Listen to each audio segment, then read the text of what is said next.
ரசூல் ஸல்லல்லாஹு அலைஹி வஸல்லம் அவர்களிடத்திலே பாடம் பயின்ற அன்றைய சஹாபிய பெண்கள் போய் கேட்கிறாங்க, யா ரசூலல்லாஹ், நாங்களும் சொர்க்கம் போகணும், நாங்கள் இந்த உலகத்தோட மட்டும் கஷ்டத்தை அனுபவித்து விடக் கூடாது, எங்களுடைய கஷ்டம் இந்த உலகத்தோடு நின்றுவிட வேண்டும், நாங்கள் மறுமையிலே சந்தோஷமாக இருக்க வேண்டும், எங்களுக்கு அந்த நிலையான சொர்க்கத்திலே எங்களுக்கும் சந்தர்ப்பம் அமைய வேண்டும், அதற்காகத்தான் நாங்கள் படைக்கப்பட்டிருக்கிறோம் யா ரசூலல்லாஹ். நாங்கள் இந்த ஆண்களை பார்க்கின்றோம், அவர்கள் எங்களை விட அதிகமாக தியாகம் செய்கின்றார்கள், அவர்களுக்கு ஜிஹாது கடமையாக இருக்கின்றது, தங்களுடைய கொள்கைக்காக தாங்கள் சுவனம் செல்ல வேண்டும் என்பதற்காக தங்களுடைய உயிர்களை எல்லாம் துச்சமாக மதித்து இந்த ஆண்கள் போர்க்களத்திலே செல்லுகின்றார்கள், குழந்தைகளையும் சொத்து செல்வங்களையும் விட்டுவிட்டு ஓடுகின்றார்கள், அவர்களுக்கு மறுமையில் அந்த சுவனம் வேண்டும் என்ற ஆசை அவர்களுடைய உள்ளத்திலே இருக்கிறது யா ரசூலல்லாஹ்.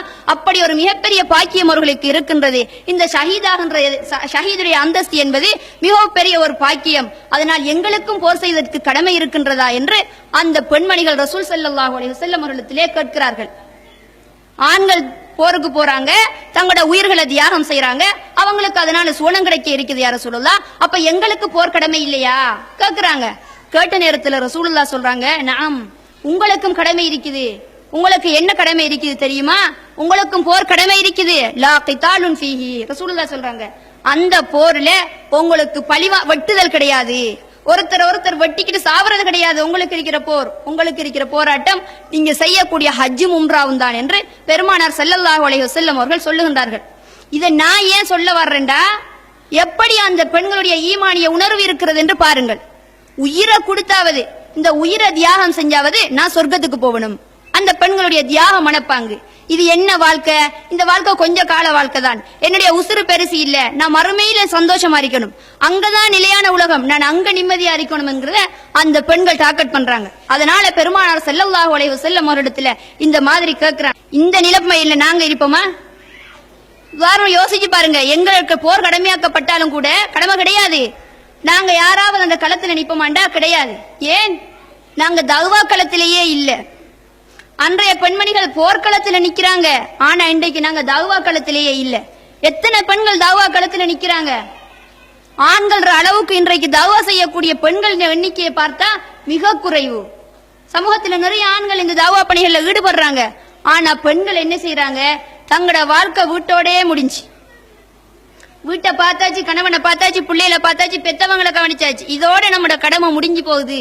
இப்படிங்கிற ஒரு உணர்வு தான் எங்களுடைய எல்லாருடைய உள்ளங்களிலும் இருக்கின்றது. வீட்டையும் பெற்றோரையும் பிள்ளைகளையும் கணவனையும் கவனிப்பது எங்களுக்கு ஒரு கடமை, இல்லை என்று சொல்லவில்லை. அதோடு சேர்த்து அடுத்தவர்களுக்கு நல்லதை ஏவக்கூடிய, தீமைகளை தடுக்கக்கூடிய இந்த தஅவா பணி என்பது எங்கள் ஒவ்வொருவருக்கும் கடமையாக இருக்கின்றது. அதை செய்யக்கூடிய வீரியமுள்ள பெண்களாக நாங்கள் மாற வேண்டும். பாருங்க, ரசூல் ஸல்லல்லாஹு அலைஹி வஸல்லம் அவருடைய காலத்துல யுத்த காலத்துல பெண்கள் போறாங்க. எதுக்காக போறாங்க? ஜிஹாது செய்யறதுக்காக அவங்க போகல. அம்பெடுத்து, கத்தி எடுத்து, வாள் எடுத்து சண்டை பிடிக்கிறதுக்காக பெண்கள் போகல. காயப்பட்டு வருகின்ற ஆண்களுக்கு உதவி செய்வதற்காக, போர்க்களத்திலே தாகத்தோடு இருப்பவர்களுக்கு தாகம் தீர்ப்பதற்காக, முதலுதவிகளை செய்வதற்காக அந்த போர்க்களத்திலே பெண்கள் நிற்கின்றார்கள். அன்னை சஃபியா ரலியல்லாஹு அன்ஹா, இவங்க யாருன்னு கேட்டீங்கன்னா ரசூல் ஸல்லல்லாஹு அலைஹி வஸல்லம் அவங்களோட மாமி. இந்த சஃபியா ரலியல்லாஹு அன்ஹா என்ன செய்யறாங்க? யுஹது யுத்த காலத்துல போய் நிக்கிறாங்க. காயப்பட்டவர்களுக்கு முதலுதவி செய்வதற்காக அந்த யுத்த காலத்திலே போய் நிற்கின்றார்கள். உஹது யுத்தகலம் தோல்வியை நோக்கி சென்று கொண்டிருக்கின்றது. ரசூல் ஸல்லல்லாஹு அலைஹி வஸல்லம் அவருடைய ஒரு கட்டளையை சஹாபாக்கள் தவறாக விளங்கிக் கொண்டதன் காரணமாக உஹது யுத்தம் தோல்வியை நோக்கி சென்று கொண்டிருக்கின்றது. இந்த நேரத்திலே யுத்தகலத்தில் இருந்த சஹாபாக்கள் யுத்தகலத்தை விட்டு விரண்டு ஓடி வருகின்றார்கள். இந்த நேரத்திலே அன்னை சஃபியா ரலியல்லாஹு அன்ஹா ஒரு பெண் வேங்கையாக மாறுகின்றார்கள், வீர தாயாக மாறுகின்றார்கள். எப்படி? அங்கே கண்ணில் எதிர்பட்ட ஒரு வீரனிடத்திலே இருந்த ஈட்டியை பறித்தெடுத்து போர்க்களத்தில் இருந்து விரண்டோடி வருகின்ற சஹாபாக்களை மீண்டும் போர்க்களத்தை நோக்கி அனுப்புகின்றார்கள். ஓடுங்கள், போர்க்களத்தை நோக்கி ஓடுங்கள். எங்கே ஓடி வருகின்றீர்கள்? அல்லாஹ்வுடைய தூதரை விட்டுவிட்டா நீங்கள் வருகின்றீர்கள், ஓடுங்கள் என்று அவர்களை ஓட ஓட விரட்டுகின்றார்கள். இந்த வீரம் எங்களுக்கு வருமா? வராது.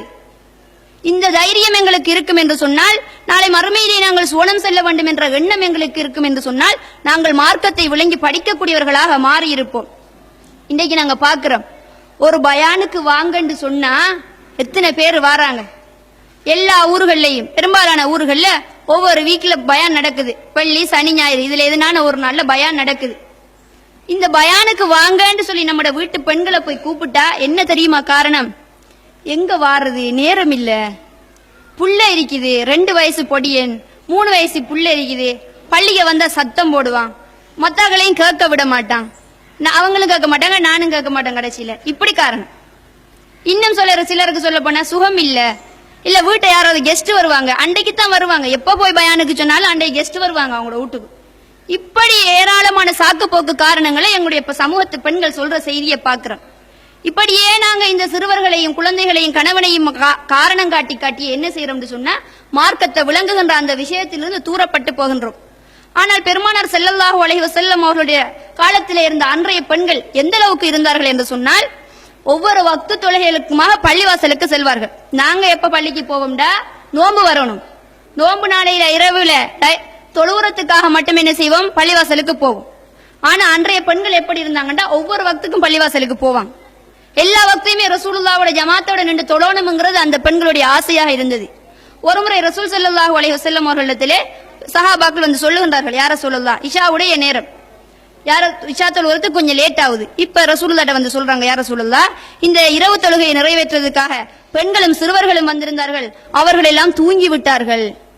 நேரம் போறதுனால என்ன செய்து, சின்ன பிள்ளைகள் இருக்காது மிச்சினத்தைக்கு, அப்ப சின்ன பிள்ளைகளும் பெண்களும் தூங்கி விட்டார்கள் யார ரசூலுல்லாஹ், அப்ப இந்த இரவு நேர தொழுகையை நாங்கள் விரைவாக நிறைவேற்ற வேண்டும் என்று அந்த சஹாபாக்கள் ரசூல் ஸல்லல்லாஹு அலைஹி வஸல்லம் அவர்களிடத்திலே சொல்லுகின்றார்கள்.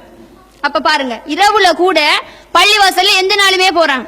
நாங்க எப்படி வாரத்துல ஒரு நாள், அந்த ஒரு நாள் ஃபுல்லாவா வாங்கன்னு சொல்றோம் இல்ல, ஒரு நாள்ல 1 மணித்தியாலம் பயானுக்கு வாங்கண்டா வாரத்துக்கு நேரம் இல்ல. அதே மாதிரி நாங்க பார்க்கலாம், இந்த மார்க்க வகுப்புகளுடைய முக்கியத்துவம் என்பது உண்மையிலே எங்களுடைய சமுதாயத்து பெண்களுக்கு விளங்காமலே இருக்கின்றது. இந்த பயான் வகுப்புகள் எவ்வளவு முக்கியத்துவம் பெறுகின்றது, பெருமானார் ஸல்லல்லாஹு அலைஹி வஸல்லம் அவருடைய ஹதீஸ்களை நாங்கள் பார்க்கின்ற பொழுது தெரிகின்றது. முஸ்லிமிலே இடம்பெறக்கூடிய ஒரு செய்தி, ரசூல் ஸல்லல்லாஹு அலைஹி வஸல்லம் அவர்கள் சொல்லுகின்றார்கள், அல்லாஹ்விடத்திலே அதிகமான வானவர்கள் இருக்கின்றார்கள், மலக்குகள் இருக்கின்றார்கள். இந்த மலக்குகளில் சிலர் பூமியிலே சுற்றித் திரிகின்றார்களாம். எதற்காக சுற்றித் திரிகின்றார்கள் என்று சொன்னால், எங்காவது அல்லாஹ்வை பற்றி பேசப்படுகின்ற சபைகள் இருக்கின்றதா, இந்த மார்க்கத்தை பற்றி பேசப்படுகின்ற சபைகள் எங்காவது இருக்கின்றதா என்று அந்த சபைகளை அவர்கள் தேடித் திரிகின்றார்களாம். அப்படி அல்லாஹ்வை பற்றி பேசப்படுகின்ற, அல் குர்ஆனை பற்றி பேசப்படுகின்ற, சுன்னாவை பற்றி பேசப்படுகின்ற ஒரு சபையை அவர்கள் கண்டுவிட்டார்கள் என்று சொன்னால், அந்த மலக்குகள் எல்லாம் அந்த சபையிலே வந்து அமர்ந்து விடுவார்களாம். எந்த அளவுக்கு ரசூலுல்லாஹ் சொல்லி காட்டுறாங்க, மாணவர்கள் எந்த அளவுக்கு வந்து இருப்பாங்களான்னு சொன்னா, வானத்துக்கும் பூமிக்கும் இடைப்பட்ட அந்த இடைவெளியை நிரப்பக்கூடிய அளவுக்கு மலக்குமார்கள் வந்து விடுவார்களாம். ஒருவரை தன்னுடைய இறக்கையால் மூடிக்கொள்ளுகின்ற அளவுக்கு மிகவும் நெருக்கமாக இருந்து கொள்வார்களாம். இருந்துட்டு இவங்க இந்த வானவர்கள் அந்த சபையில உட்கார்ந்துட்டு சபை முடிஞ்சதோட அல்லாஹ் இடத்துல பிரிந்துருவாங்களாம். அல்லாஹ்வோட சன்னிதானத்துக்கு போறாங்க. போற நேரத்துல அல்லாஹு தஆலா கேட்கிறான், அல்லாஹ்க்கு எல்லாமே தெரியும், ஆனா தெரிஞ்சிருந்தும் அல்லாஹ் கேட்கிறான். எப்படி கேட்கிறான், நீங்க எங்க இருந்து வாரீங்க, அல்லாஹ் அந்த மலக்குகளை நோக்கி கேள்வி கேட்கிறான். கேட்கிற நேரத்தில் அந்த மலக்குகள் சொல்வார்களா, யா அல்லாஹ், பூமியிலே உன்னை பற்றி பேசப்பட்ட, உன்னை பற்றி புகழப்பட்ட, உன்னை பற்றி போற்றப்பட்ட ஒரு சபையிலே நாங்கள் இருந்து வருகின்றோம் என்று அவர்கள் சொல்லுவார்களாம். எப்படி என்னை போற்றினார்கள் என்று அல்லாஹ் கேட்பானாம். கேட்கிற நேரத்தில் இவர்கள் சொல்வார்களாம், சுபஹானல்லாஹ் என்று உன்னை அவர்கள் தூய்மைப்படுத்தினார்கள், அல்ஹம்துலில்லாஹ் என்று உன்னை புகழ்ந்தார்கள், அல்லாஹு அக்பர் என்று சொல்லி உன்னை பெருமைப்படுத்தினார்கள் யா அல்லாஹ் என்று அந்த மலக்குகள் அல்லாஹ்வுடைய சன்னிதானத்திலே சான்று பகர்வார்களாம். பிறகு அந்த மலக்குகள் சொல்வார்களாம், யா அல்லாஹ், அவர்கள் உன்னிடத்திலே வேண்டிக் கொண்டார்கள். அப்பொழுது அல்லாஹ் எதை வேண்டினார்கள், உன்னுடைய சுவனத்தை அவர்கள் கேட்டுக்கொண்டார்கள், உன்னுடைய சுவனத்திலே வந்து நுழைகின்ற பாக்கியம் அவர்களுக்கு கிடைக்க வேண்டும் என்று அவர்கள் வேண்டிக் கொண்டார்கள் என்று சொல்கின்ற பொழுது அல்லாஹ் கேட்பானாம், அவர்கள் என்னுடைய சுவனத்தை பார்த்திருக்கின்றார்களா, பார்க்காமலே கேட்கிறார்களா என்று சொல்லிவிட்டு திரும்ப மலக்குகள் சொல்வார்களாம், யா அல்லாஹ், உன்னிடத்திலே பாதுகாப்பு தேடினார்கள். எதை விட்டும் பாதுகாப்பு தேடினார்கள், நரக நெருப்பை விட்டு உன்னிடத்திலே பாதுகாப்பு தேடினார்கள் யா அல்லாஹ். அல்லாஹ் சொல்லுவானாம், என்னுடைய நரகத்தை அவர்கள் பார்த்திருக்கின்றார்களா, பார்க்காமலே அவர்கள் பாதுகாப்பு தேடி இருக்கின்றார்களே என்று அல்லாஹ் வியந்து சொல்லிவிட்டு அல்லாஹ் சொல்லுவானாம், அந்த மனிதர்கள் எதை என்னிடத்தில் கேட்டார்களோ நான் அதை அவர்களுக்கு கொடுப்பதாக வாக்கு தருகிறேன், எதை விட்டும் அவர்கள் பாதுகாப்பு தேடினார்களோ அதை விட்டும் நான் அவர்களை பாதுகாத்துக் கொள்ளுகின்றேன் என்று அல்லாஹு தஆலா அந்த மலக்குகளிடத்திலே சொல்லுவானாம். மீண்டும் அந்த மலக்குகள் சொல்லுவார்களாம், யா அல்லாஹ், அந்த சபை நடந்து கொண்டிருக்கின்ற பொழுது அந்த வீதியால் ஒரு கெட்ட மனிதன் நடந்து சென்றான், அதிகமான பாவங்கள் செய்த ஒரு கெட்ட மனிதன் நடந்து சென்றான், அந்த மனிதரும் அந்த சபையிலே வந்து அமர்ந்து கொண்டார் என்ற செய்தியை மலக்குகள் சொல்லுகின்ற பொழுது அல்லாஹ் சொல்லுவானாம், நான் அவனுடைய பாவங்களையும் மன்னித்து விடுகிறேன் என்று. அப்ப எவ்வளவு பெரிய பாக்கியம் பாருங்க. ஒரு மார்க்க வகுப்புகள்ல நாங்க கலந்து கொள்றது, குர்ஆன ஹதீஸ விளங்கோணம் என்றதுக்காக நாங்க செய்கின்ற முயற்சிக்கு அல்லாஹ் தஆலா இவ்வளவு பெரிய கூலியை தாரான். அது ரசூல் ஸல்லல்லாஹு அலைஹி வஸல்லம் அவங்க சொல்றாங்க, யாரு அறிவின் பாதையை தேடி சொல்றாங்களோ, இந்த விஷயங்களை விளங்கிக் கொள்ள வேண்டும் என்பதற்காக யாரு செல்றாங்களோ அவங்களுக்காக சுவனத்தின் பாதை இலகுவாக்கப்படுகின்றது என்று பெருமானார் சொல்றாங்க. அப்ப நாங்க எவ்வளவு பெரிய பாக்கியங்களை இழந்திருக்கிறோம். எவ்வளவோ காலமா பயான் வகுப்புகள் நடக்குது. எத்தனை பேர் வருவாங்கன்னு கேட்டா 4, 5, 6 ஒரு மேக்சிமம் 15 பேருக்கு தான் ஒரு வீக்லி ப்ரோக்ராமுக்கு வருவாங்க.